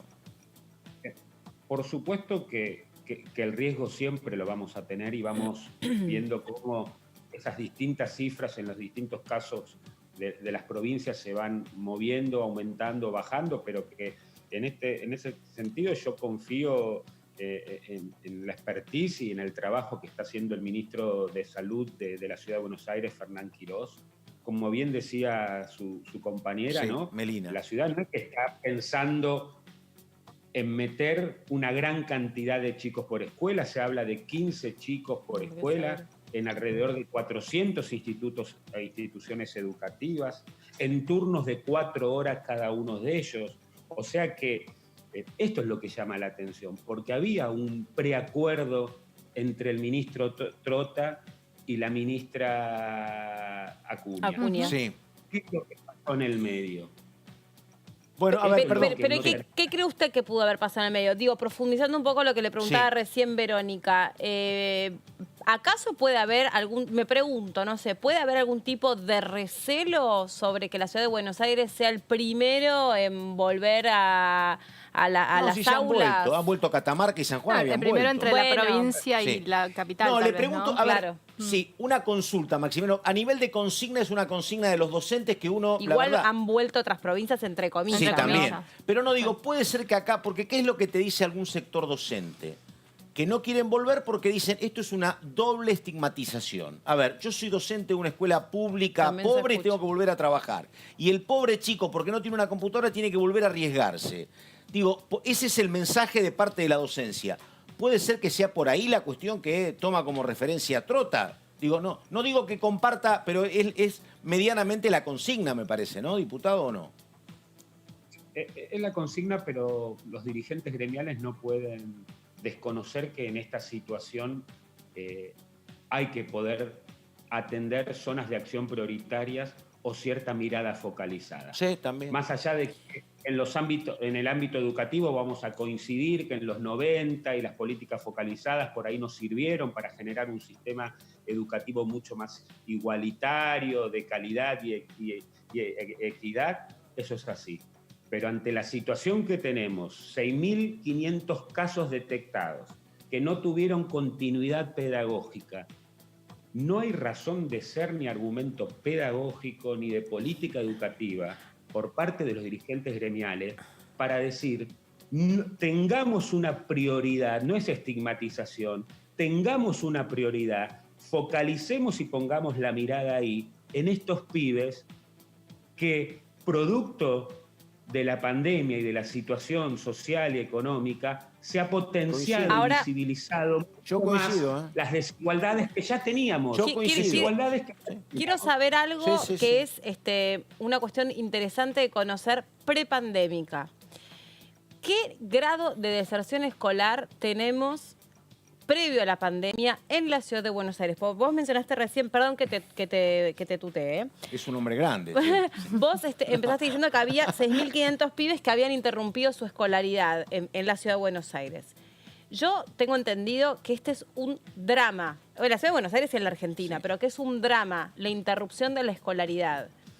Es decir, que el desamparo que les genera a estos pibes que dejan la escuela es mucho más que los daños que les puede generar la pandemia. Porque el desamparo que les genera estar desconectados de la escuela significa que pueden quedar sin ningún tipo de futuro. ¿De qué números estamos hablando? Coincido. Como ustedes saben, en la ciudad de Buenos Aires, yo les diría que la escolarización en lo que es el nivel primario es de un 100%. Bien. Las grandes discusiones educativas, pero no solamente en el caso de nuestra ciudad, sino que también a nivel país, se da, como ustedes saben, lo que es principalmente en el nivel inicial y principalmente de lo que es de 45 días a 3 años, que después es del arranque de la obligatoriedad de la enseñanza. Y uno de los grandes problemas que todos tenemos y que también lo tiene la ciudad de Buenos Aires, de qué manera mantener la continuidad pedagógica en el nivel medio. Ajá. Esto, por supuesto, que se ha potenciado y visibilizado ahora por estas desigualdades que ha generado el tema de la brecha digital, la conectividad y de no poder ir a las escuelas. Y es por eso que, lo que le decía al principio, yo creo que es una buena herramienta que ha generado la Ciudad de Buenos Aires de poder ir primero a estos 6.500 para ir generando también las instancias graduales que necesita el propio sistema educativo para que todos los chicos puedan ir volviendo a las escuelas. Por supuesto, volviendo a las escuelas, cuidando a los docentes, cuidando a las familias y cuidando a todos los chicos. Ese es el objetivo que nosotros nos tenemos que poner en el mediano y en el largo plazo, para no seguir aumentando la brecha y no seguir generando esta catástrofe que se está dando generacionalmente, por lo que ha provocado el corte de esa continuidad pedagógica en los distintos niveles y modalidades, pero principalmente en lo que es inicial, primaria y secundaria. Diputado, lo cambio de tema. Hoy se está llevando adelante una manifestación afuera del Congreso. Se está por tratar la reforma judicial en el Senado de la Nación. Bueno, ¿cómo ve esta manifestación de un sector de la sociedad respecto a este proyecto de ley del Ejecutivo? Y un poco ver si cuando gire a la Cámara de Diputados, el interbloque en el que participa ya tiene o tuvo alguna nueva evaluación de lo que podrá ser ese tratamiento. Arranco por el final. Nosotros ratificar nuestro rechazo a este proyecto de reforma judicial. Creemos que no es momento para discutirlo, no hay contexto para que así sea. Es por eso que le hemos pedido al presidente de la Nación que reflexione y pueda retirar el proyecto, para que nos pongamos a discutir los temas que consideramos urgentes y que seguramente él también compartirá en estos momentos de nuestro país, que tienen que ver con la situación económica, social, la creciente inseguridad, particularmente en la provincia de Buenos Aires, y creciente violencia institucional, y que hacen a los sectores productivos, a las pequeñas y medianas empresas, al sector hotelero, turístico y gastronómico. Eso creemos que son los temas oportunos y urgentes que debiera estar debatiendo la Argentina en este momento. Y viendo de qué manera encontrar los acuerdos necesarios entre oficialismo y oposición para salir adelante en este sentido. La reforma judicial, nosotros lo hemos dicho, no puede tener un tratamiento exprés de la manera que tuvo en el Senado de la Nación de menos de 15 días, que no puede ser evaluada por fuera de un contexto, que bueno, ahí irán las opiniones de un lado y del otro, pero que nosotros vemos en un contexto de radicalización y de enfrentamiento que no le hace bien a la Argentina, no le hace bien ni al Frente de Todos, ni a Juntos por el Cambio, ni al ciudadano común. Y que tiene que ver con cuestiones como la embestida al procurador general Eduardo Casal, procurador que no fue puesto por un gobierno ni por un presidente, sino que lo puso la ley. Diputado, ¿hay algún aspecto de la reforma judicial que ustedes como coalición cívica sí les parece interesante, sí les parece que va hacia un viraje interesante de una justicia más democrática y también más independiente de los otros poderes? ¿Es necesario en tal caso, más allá del contexto, ¿no? ¿Es necesario generar una reforma en la justicia? ¿Es necesario generar una reforma en la justicia? Sí, por supuesto, pero una reforma de justicia que le garantice una mejor, más transparente servicio de justicia a la ciudadanía común. No una reforma de justicia que sea un toma y daca o repartos de fiscales y jueces como se ha vislumbrado en el Senado de la Nación. Y a su vez, el costo financiero y presupuestario que tiene esta reforma. Volviendo a lo que le decía, ¿necesitamos una reforma? Sí. ¿La necesitamos hacer con el tiempo, los consensos, el aporte y la participación, no solamente del mundo judicial, no solamente del mundo académico, sino todos, pero que realmente apunte a mejorar y transparentar un servicio de justicia del ciudadano común, que hoy siente que cada vez está más alejada esa posibilidad de justicia o servicio de justicia para resolver sus problemas o inquietudes de la vida común? Esa es la verdadera reforma judicial. La verdad, creo que tiene un discurso muy coherente el diputado Ferraro cuando él plantea la necesidad de una reforma de la justicia, porque si uno mira la historia de los últimos 5 años, si querés más, pero mientras incluso ella era oficialista, Elisa Carrió llegó a proponer el juicio político en tiempos de Mauricio Macri del ministro de Justicia Gravano, que no la acompañaron, pero ella proponía. Ella era la más crítica del pedido de renuncia, por ejemplo, a Ollarvide. Ella quería juicio político para Ollarvide, así que me parece que es coherente. Después venimos con el caso del procurador. Yo recuerdo también cuando la empujaron a la anterior procuradora, que sí estaba votada, ¿no?, y designada. Pero le pregunto, ¿sabe por qué soy escéptico respecto a una reforma como usted plantea? Porque uno siempre ha visto, usted también, que la justicia como tercer poder o como poder independiente siempre ha sido muy corporativa. Entonces, la verdad, lo que pueden solucionar ustedes con el Poder Ejecutivo o la dirigencia política, después tropieza que cuando vos tocas intereses, siempre aparece alguna opción a ser descartada por la Corte. ¿O no le parece esa cuestión, diputado? No sé cómo la ve, ¿eh? Sí, a ver, por supuesto que hay sectores, no generalicemos, pero... Generalicemos en la justicia, pero es verdad que hay sectores corporativos en el Poder Judicial que muchas veces han impedido los cambios necesarios. Pero es por eso que vuelvo a esto, ¿no? Tomémonos el tiempo necesario, pongamos en este momento los temas que son urgentes para la Argentina y generemos una instancia de diálogo, de concertación, en un tiempo importante para ver cuáles son las necesidades de reformar el sistema judicial, el sistema de justicia en la Argentina. Es incomprensible que un proyecto de esta envergadura sea tratado en menos de 15 días en el Senado de la Nación.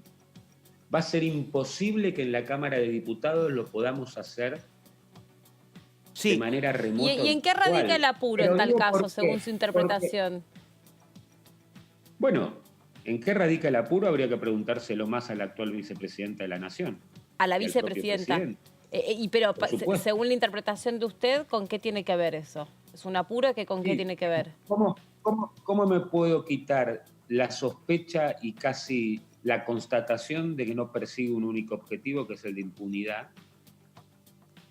Pero, diputado, es comprensible, A ver, yo creo que este gobierno cometió un error muy importante en el tema de la reforma, que fue no explicar. Uno no sabe para qué la quiere. No han contado lo que sucedía. Hemos tenido jueces federales, que es el núcleo que toca esta reforma, donde tuvimos jueces federales, yo nombraba a Ollarvide. Tuvimos a Bonadío. La verdad que no hay un respeto, pero el gobierno de esto no lo explicó. Me parece que es el principal problema.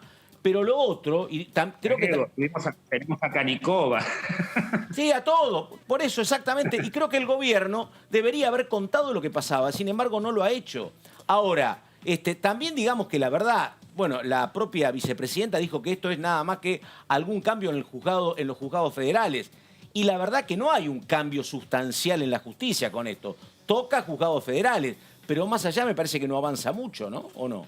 Bueno, a ver, es un cambio de la modificación, lo que tiene que ver con ampliación de tribunales. El sistema penal con asiento en la capital federal y también en las provincias de lo que es... De los juzgados federales. Los juzgados federales. Sí. Se habla de lo que es la designación de concursos, la transparencia, la creación de las vacantes en los juzgados. Básicamente es una muy mínima parte de lo que puede llegar a ser una reforma judicial. Sí. Pero a su vez queda desfasado. Sí, sí. En términos de lo que es el sistema acusatorio, que necesitarías más fiscales que jueces. Sí. Está claro que además no está funcionando en todas las provincias el sistema acusatorio. Claro. Ahora está arrancando en Salta, como ustedes saben, pero aparte de no ser oportuna, de no ser prioritaria en estos tiempos, genera estos desfasajes, pero a su vez también un gasto en materia presupuestaria innecesario para estos tiempos de la Argentina.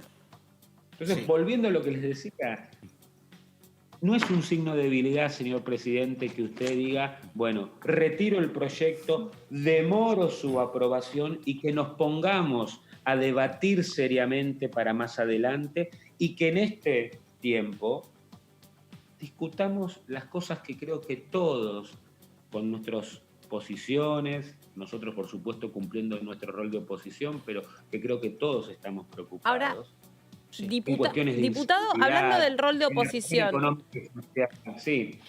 No, me pregunto algo porque me quedé pensando en la observación que hacía recién Pato sobre que según su opinión el gobierno había fallado hasta aquí en explicar de una manera pedagógica y llana cuál es el objetivo desde su punto de vista para generar o avanzar en esta reforma judicial, más allá del contexto, los tiempos, las urgencias y las suspicacias.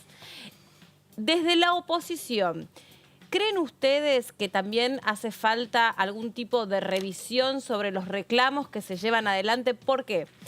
Porque con la marcha del 17 de agosto y con la de esta tarde, me parece que han quedado como cruzadas distintas consignas.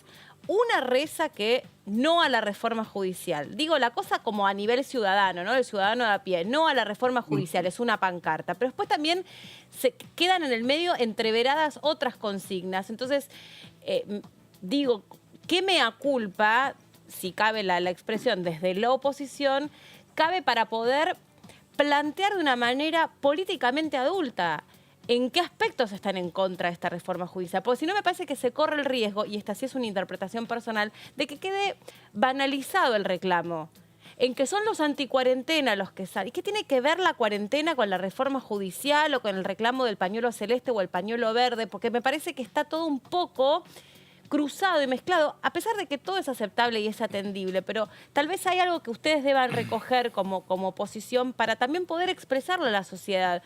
¿Cuáles son los puntos en los que ustedes consideran necesaria una reforma, pero también consideran que se dé en otros términos? Yo creo que tanto oficialismo como oposición debemos ser respetuosos y poder escuchar la expresión de la ciudadanía. Y cuando digo expresión de la ciudadanía, que se puede dar de distintas formas, que hay una diversidad de reclamos, que por supuesto está en la cuestión de la defensa de la Constitución, la cuestión republicana, la no reforma judicial, pero me parece que también hay otro mensaje, y es un mensaje para todos, principalmente para el oficialismo, para quien tiene la responsabilidad de gobernar, pero también para la oposición. Y en esto, por lo menos, es la posición de la coalición cívica y de la propia Elisa Carrió, y quien les habla, que tengo la responsabilidad circunstancial de presidir el bloque de diputados nacionales y el Partido Nacional, es que estos momentos de la Argentina no podemos llegar a a posiciones extremas o que radicalicen, que la Argentina es un país con diversidad de ideas y de miradas, que lo único que de alguna manera nos puede unir en ese sentido para bajar y no ser funcionales para un lado y del otro, es la unidad en la defensa de la Constitución y el Estado de Derecho, y a partir de ese techo, a partir de esa casa donde todos decimos estar, por supuesto, cada uno desde su posición, de lo que cree, construir algo que yo sí creo que es necesario, y más aún cuando se observa una caída del 12 al 14% del PBI, un 15% de desocupación, es construir también una salida de futuro y esperanza para el mediano y largo plazo.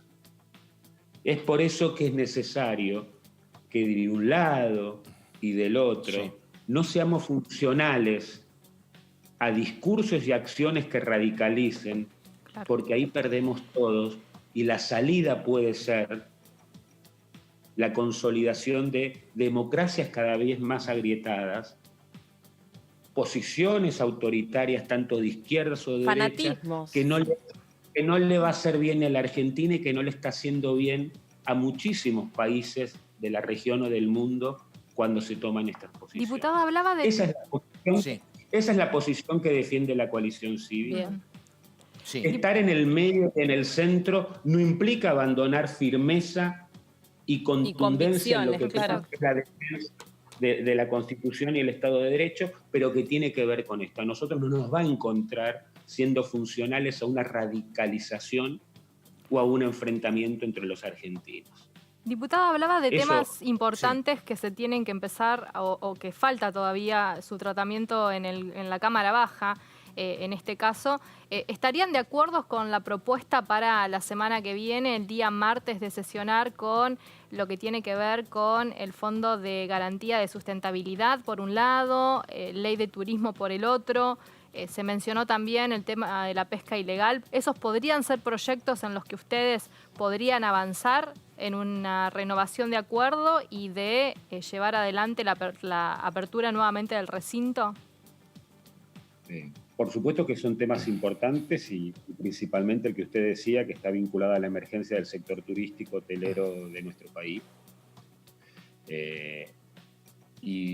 Pero también decir que el protocolo está caído y que por el momento no hemos tenido convocatoria oficial por parte de las autoridades de la Cámara ni del bloque oficialista para ver de qué manera poder encontrar un acuerdo en este sentido. Estamos a la espera, todavía no ha sido ni convocada ni labor parlamentaria, ni ha habido una conversación entre los distintos bloques, y como desde un principio, nosotros siempre estuvimos dispuestos a colaborar, y así lo hicimos como interbloque de Juntos por el Cambio. Lo que sí marcamos claramente es que podemos discutir temas urgentes, podemos discutir temas prioritarios, sí. ¿Podemos llegar a un acuerdo? También. Lo que es imposible que sea de manera remota, virtual, en tratamiento express y con argumentos y contraargumentos que solamente estén limitados a 3 minutos por diputados, es lo de la reforma judicial. Eso es lo que quiero entender yo. Lo nuestro, desde el arranque, no se puede, para nosotros es inadmisible, y es por eso que pedimos que se corra esto, se dé muchísimo más tiempo para adelante. Yo lo que quiero entender es algo que me parece que aprovechando esta pantalla, ¿no?, a donde los legisladores de cada color partidario tienen la oportunidad de dirigirse directamente a la ciudadanía y bajando al llano estas discusiones que, insisto, para mí a veces quedan como digamos, resumidas para algunos pocos entendidos. Cuando se habla de la cuestión de la virtualidad o de los debates a distancia, en realidad lo que molesta o lo que no sirve para temas como el de la reforma judicial, hablando de un debate remoto o combinado entre remoto y presencial, es el tiempo que cada diputado tiene para hablar, es que no se puede recrear lo que efectivamente sucediera en el recinto si todos estuvieran físicamente en el mismo lugar. ¿Con qué tiene que ver exactamente? Porque en realidad todos estamos de alguna manera cambiando nuestra manera de trabajar. Es una cuestión del tiempo. Ustedes saben que el reglamento establece 7 minutos por diputados en lo que es la discusión en general de cada individualidad de cada uno de nosotros, que atento a que se hace difícil en el marco de las sesiones remotas y virtualidad, se ha bajado a 3 minutos, o sea, casi a la mitad del tiempo que tenían cada uno de los diputados. Pero a su vez también esto, si en las anteriores sesiones donde hubo acuerdo casi unánime, las leyes fueron votadas por más de 250 diputados y diputadas, tuvimos 14 horas de sesión en la última. Imagínense una sesión virtual en materia de lo que implica la reforma judicial. Y a su vez, digamos, también ustedes lo podrán ver, pero Pato Méndez tiene mucha experiencia también en el Parlamento, el recinto es irreemplazable. No, claro. Es irreemplazable también en la argumentación y la contraargumentación de oficialismo y oposición. En el espíritu de la ley que le quiere dar el legislador, no es lo mismo que 210 pantallitas y 40 diputados en el recinto. Sí. El recinto, por más que parezca algo simbólico, a la hora después de que un juez, un fiscal o alguien quiere interpretar, bueno, ¿qué es lo que quisieron hacer con esta ley? Tiene una validez importantísima, porque ahí es donde está el espíritu de la ley, el espíritu lo que le quiso dar el legislador, el senador, el diputado, a la hora de la sanción general, pero también de la discusión en particular, que muchas veces en la historia nuestra parlamentaria, esa discusión del 1 a 1 generó cambios en artículos en la discusión particular, o se han volteado o bajado artículos en esa discusión particular. Diputado, Entonces, una consulta que tiene que ver con un tema casi, no sé si es interno de Juntos por el Cambio, pero el dirigente político es muy remiso a una autocrítica de lo que hizo. Uno se lo vive reclamando al radicalismo en el 89, al peronismo en el 2000, al kirchnerismo, y la verdad que no sé si está bien o está mal, pero son todos como muy esquivos a decir nos equivocamos en determinada cuestión. Y la verdad que me parece que sería bueno decir, mira, intenté esto, me salió mal. Voy a esto, la verdad que escuché un encuentro por Zoom que tuvo Patricia Bullrich con afiliados al PRO y me pareció un muy buen reconocimiento diciendo ella claramente, en nuestra gestión nos equivocamos muy mal en materia económica.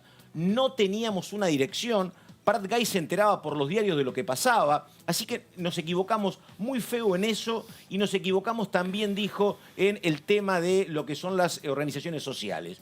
Me parece raro porque uno no está acostumbrado a escuchar autocríticas.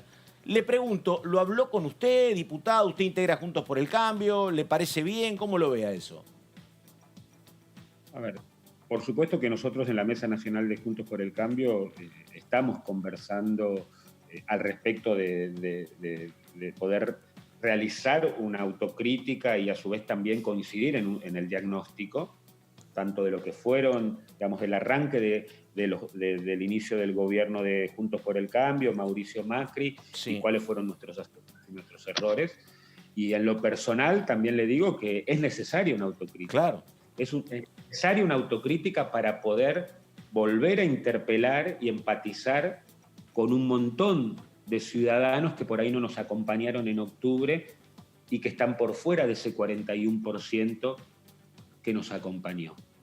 Y eso para poder construir, por más que es muy rápido ponernos a pensar en escenarios electorales en estos momentos del país 2021, 2023, la autocrítica tiene que estar, es necesaria, porque hay que interpelar y empatizar con un sector de la sociedad para hacer más de ese 41%. Entonces, yo soy partidario de que así sea, que la autocrítica tiene que ser para ser mejores, para mejorar, no es solamente una cuestión de autoflagelarse o flagelarse con relación a lo que hiciste mal o lo que hiciste bien, sino que tiene que ser como para poder pasar un peldaño superior de, por supuesto, ser mejores de lo que uno pudo haber sido y haciéndose cargo, por supuesto, de los errores, pero también haciéndose cargo de los aciertos que se pudieron haber tenido, y que uno de esos principales aciertos es que la posibilidad de la alternancia, la posibilidad de que el sistema democrático, con un presidente elegido constitucionalmente en OPJ, le entregara el mando constitucional a otro presidente elegido por la ciudadanía. Eso hoy, en estos 6, 8 meses que han pasado, desde el 10 de diciembre a la fecha, por ahí no es muy valorado, pero que va a ser valorado en la historia institucional de nuestro país, de que en estos años de democracia eso se dio. Donde hay méritos compartidos, ¿no? Hubo méritos compartidos para la transición, méritos del oficialismo y méritos de la oposición. Pero en este sentido, y esta es la última, Sí. Ferraro, pues ya lo tenemos pobre ahí, atornillado a la silla hace 40 minutos. Y de verdad, muchas gracias. Tengo que entrar a otro Zoom. Bueno, Sí. Ya lo libero. Dale. Pero me interesa especialmente, ya que es tan moderado y tan centrado para hablar, la verdad que es un placer escuchar los argumentos sobre todo. ¿Qué rol le parece que están cumpliendo los medios en todo esto? Los medios de comunicación. La verdad que no me gustaría como centralizar. Creo que es un rol que es a todos, ¿no? Es a los medios de comunicación, es a los dirigentes políticos, es a los distintos actores que jugamos en la vida democrática y política de este país. Y me parece que, como yo le decía, ni de un lado ni en el otro tenemos que radicalizar, tenemos que generar el enfrentamiento de los argentinos. Esto también es, si se quiere, una opinión sobre el rol de los medios y el periodismo. Lo que sí, digamos, me parece que nunca tenemos que poner en jaque lo que es la libertad de expresión y la posibilidad de trabajar independientemente de cada uno de ustedes, porque es también parte del fortalecimiento de la democracia y de las instituciones. Pero por supuesto que esa apelación a esa responsabilidad de no enfrentar a los argentinos, de poder encontrar un punto del medio que nos permita amplitud, pero que no se renuncie, si se quiere, a lo que uno cree, a poder hacerlo con firmeza, con contundencia, con argumentación, se puede. Nunca, por supuesto, limitando, ya sea me guste lo que digas de mí, no me guste y demás, la libertad de expresión de cada uno de ustedes en el rol que cumplen como comunicadores sociales, periodistas, en donde estén. Hoy en un canal de televisión, en una radio, en un medio gráfico o generando opinión hacia afuera. Bueno, muchas gracias. Puede conectarse con el otro Zoom más. Lo dejamos. Gracias. Gracias. Liberado. Nada más de descanso para tomarme un café. Me dejaste 10 minutos para tomarme un café y arrancar. Podría haberlo hecho tranquilamente mientras conversaba con nosotros. Chao, gracias, Gracias. Chao, chao. Chao, hasta luego. Hablamos otra vez de COVID y una de las, miradas que tiene que tener esta pandemia es esto que conversábamos ayer, los recontagios. Mucho se habla sobre la posibilidad, cuánto duran los anticuerpos en una población. ¿Cuánto duran, doctora? Y bueno, pero no está determinado. Después le digo la investigación de la Universidad de Wisconsin, dice que... Bueno, pero el que sabe todo, por supuesto, es el doctor Marcelo Alac. ¿Cómo andas, Marce? Hola, ¿qué tal? ¿Cómo están? Todo ¿Cómo va bien. eso? Gracias. Creció el número de recontagios. Ayer mencionábamos el caso de una médica en Santa Fe, en Helvecia, que ella misma contó que tuvo positivo, después negativo y después se recontagió. Esto le han dicho a ella, le explicaron, a pesar de que obviamente es un caso de investigación que es excepcional, que no es el común comportamiento de este virus. ¿Qué información tenés sobre esto? Mira, es interesante, a ver, yo no la escuché la respuesta de la médica, pero justamente te iba a enfatizar por ese lado. A mí me parece muy importante que desde la comunicación responsable nosotros le digamos a la gente las cosas que efectivamente se van probando y se van demostrando que son así. Yo siempre recuerdo que cuando la OMS declara la pandemia había en ese momento apenas 4.296 fallecidos en el planeta. Hoy superan los 830.000. Realmente hay mucho recorrido hecho y hay muchas cosas que fuimos aprendiendo. Algunas se están revisando, ¿no? Es decir, cuando se publicó, por ejemplo, el trabajo de la hidroxicloroquina, que después parecía que no funcionaba, unos días después se dijo, no, pero esperen, parece que sí. Lo que digo es que todo esto vamos aprendiéndolo. Con respecto a transmisión, por ejemplo, que es tu pregunta específicamente, no sabíamos que podía haber transmisión de madre a hijo. Hubo casos reportados. Realmente hay poca evidencia que diga que el recontagio se puede llegar a dar, pero todavía es un proceso largo. Yo te hago solamente una pregunta y te dejo, no voy a tener la respuesta, te aclaro, no me preguntes cuál es la respuesta, pero yo te hago una pregunta. ¿Estamos 100% seguros que la persona que decimos que tuvo COVID tuvo una PCR confiable y no fue un falso negativo? Claro. No tengo forma de darte una respuesta concreta a eso. Es decir, quizá la persona estuvo expulsando virus durante todo este periodo y lo que apareció como un falso negativo no fue el alta de la persona y siguió expulsando virus. No te olvides que hablamos de cuál es el periodo en el cual la detección del virus es concreta, pero eso no es una verdad estricta, es decir, puede postergarse un poco en el tiempo y puede seguir expulsando virus y dar PCRs positivas por más tiempo. Doctor, un tema donde me parece... ¿Se entendió la respuesta a lo que les quise decir? No, perfecto. Sí. No, un dato que me parece que habla de, no voy a decir acierto porque no es azar, sino me parece que es un trabajo muy responsable en materia científica. Yo no tenía este dato, vos recién lo mostrabas, Melina. Hay 7.994 fallecidos en la República Argentina y el promedio de edad es de 72 años y 4 meses.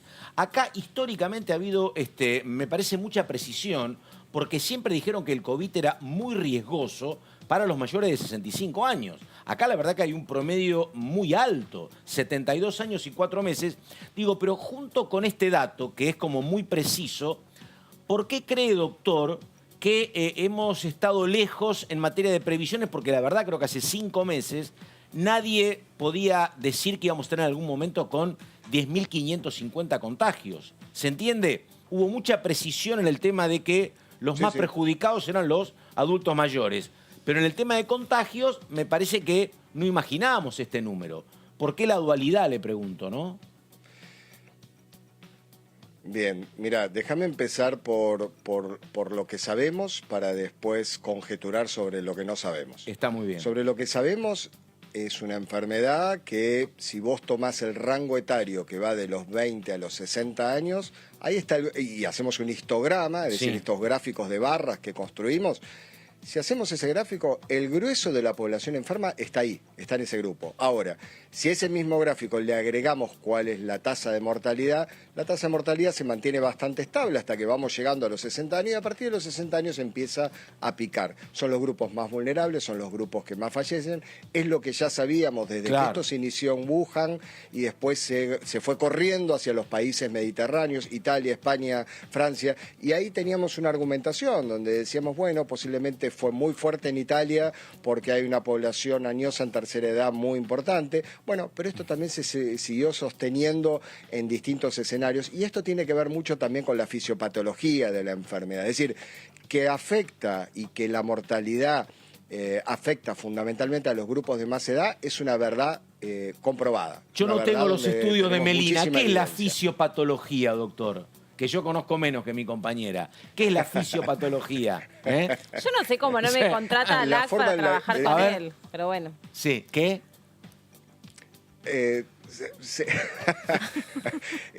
A ver, la fisiopatología es la manera que se va desarrollando la enfermedad, porque...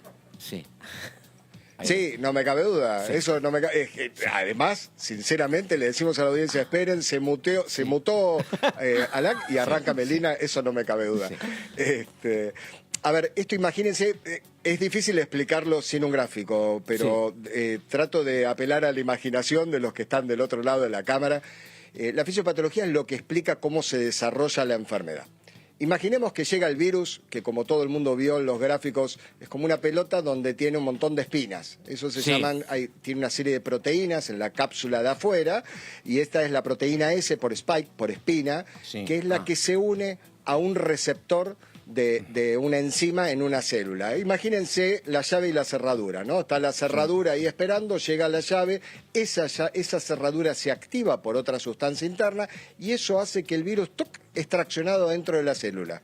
El virus, como buen virus, como buen patógeno endocelular obligado, es decir, lo que hace es patógeno endocelular obligado. Esa es la definición de un virus. Sustancia que infecta, por eso es un patógeno, endocelular porque vive adentro de la célula y está obligado a utilizar la maquinaria de producción de la célula. Entonces lo que hace el virus es meterse en el aparato de reproducción y se empieza a difundir muchas veces el virus. Después sale y sigue infectando otras células. Esa es un poco la fisiopatología que se da con este virus. Ocurre que exactamente, y ocurre que en las personas de edad toda esta barrera y todos estos mecanismos están por distintos motivos alterados y eso es lo que hace que sean los grupos de mayor vulnerabilidad. Claro, está. ¿Se entiende? Ya lo tenemos demostrado esto, lo tenemos sabido. Sí. Está. Lo explicó Y más me parece o menos. que me estoy perdiendo algo. Lo algo explicó de la más o pregunta. menos, ahora yo le explico más a Pato, porque bueno, necesita como una explicación mayor. sí. Marce, gracias por este contacto con nosotros. Un refuerzo. Como siempre. Sí, obvio. Pero bueno, ahora lo arreglo. Por favor. Un beso, que andes bien a la virtualidad. Bueno, estábamos hablando, porque todo tiene que ver con todo, y en y tanto nos explican y nos dicen, yo estaba mirando recién un informe porque, claro, el debate es, hay que volver a clase, no hay que volver a clase. Estaba mirando en Twitter, hay un debate álgido sobre el tema, está muy activo Twitter sobre el tema de qué significa el regreso a clases, si están dadas o no estaban dadas las condiciones. A propósito, queremos pasar por la provincia de La Pampa un ratito sobre el final de nuestro programa con la diputada Delu, porque bueno, allí en la provincia de La Pampa está el protocolo para el regreso a clases y aquí en la ciudad de Buenos Aires estaba, pero se le dio de baja. ¿Cómo le va, diputada? Gracias por esperarnos.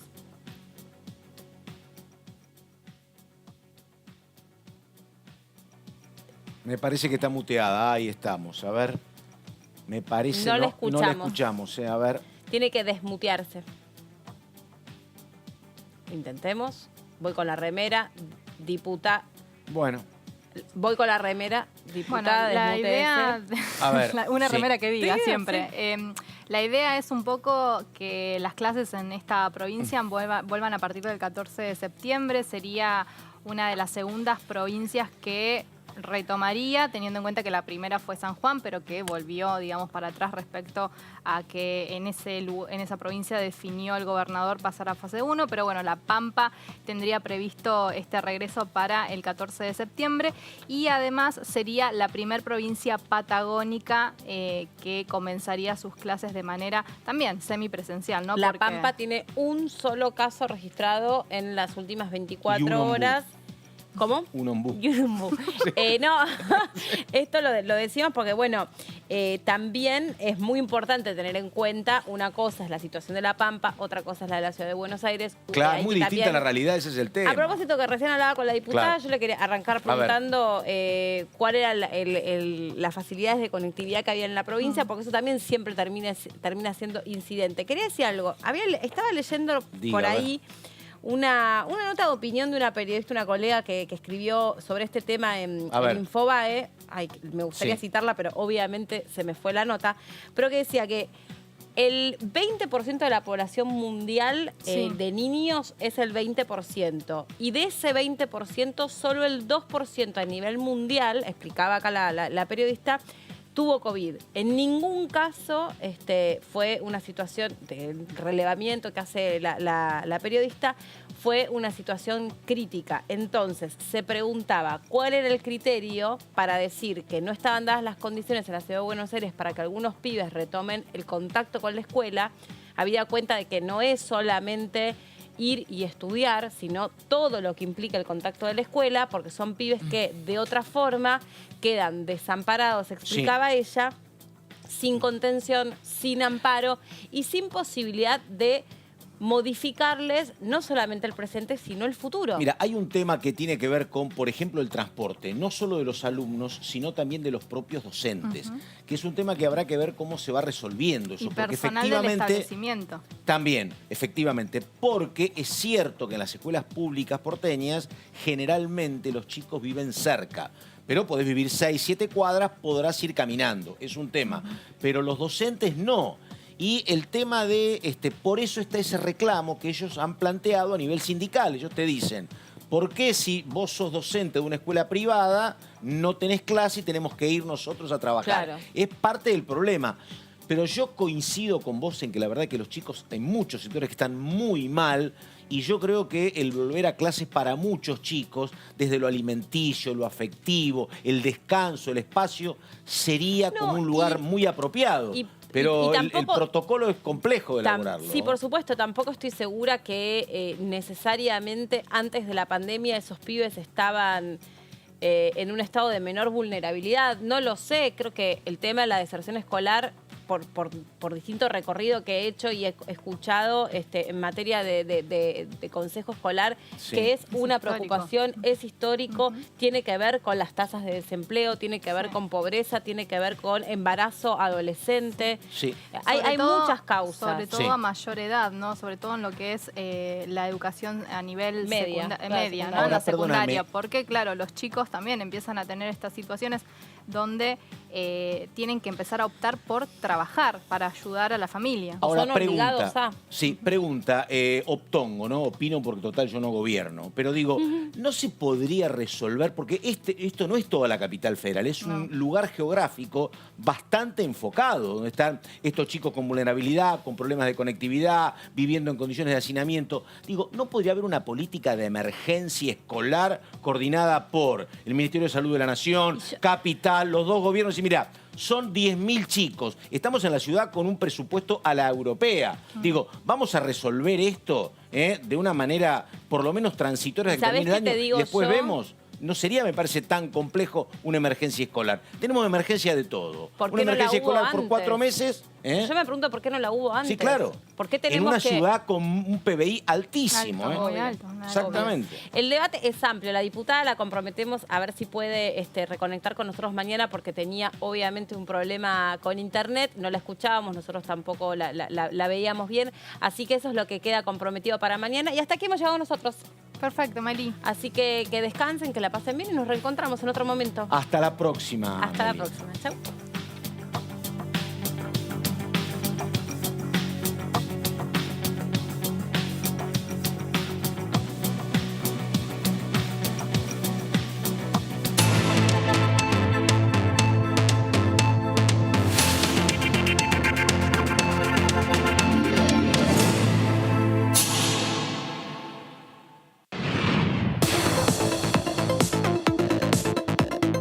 La voz de los diputados. La voz de las diputadas. La voz de la oposición. La voz de los que quieren cambiar la realidad.